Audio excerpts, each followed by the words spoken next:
तर तिकडे वर्ध्यामध्ये आपणच विजयाचा गुलाल उधळू असा विश्वास मोबियाचे उमेदवार अमर काळेंनी व्यक्त केलाय। आपल्या सोबत बोलण्यासाठी महाविकास आघाडीचे उमेदवार अमर काळे आहेत। आजच्या मतमोजणीला घेऊन त्यांचे काय व्ह्यूज आहेत, कशा पद्धतीने तुम्ही या मतमोजणीकडे पाहताय, काय वाटतंय तुम्हाला? नाही, आज निकाल येतात आहे आणि 10 वर्षाचा जो कार्यकाळ भारतीय जनता पक्षाचा या देशामध्ये राहिलेला आहे, ज्या कार्यकाळाच्या बद्दल या देशातल्या लोकांमध्ये प्रचंड रोष आणि संताप होता, या सर्व गोष्टीचं प्रतिबिंब आज मतदानामध्ये निश्चित दिसेल असा माझा विश्वास आहे।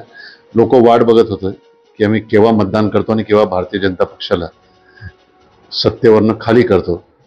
आज त्याचीच प्रतीक्षा लोकांची संपते आहे आणि येत्या काही तासामध्ये निश्चित या देशाचं चित्र स्पष्ट होईल आणि मतदार राजा निश्चित जिंकेल। एकनाथ चौधरी, एबीपी माझा, वर्धा। तर तिकडे महाविकास आघाडीचे धैर्यशील मोहिते पाटील माढ्यामधले उमेदवार आहेत, त्यांचं नेमकं काय म्हणणं आहे, काय प्रतिक्रिया आजच्या दिवशी आपण तेही बघूया।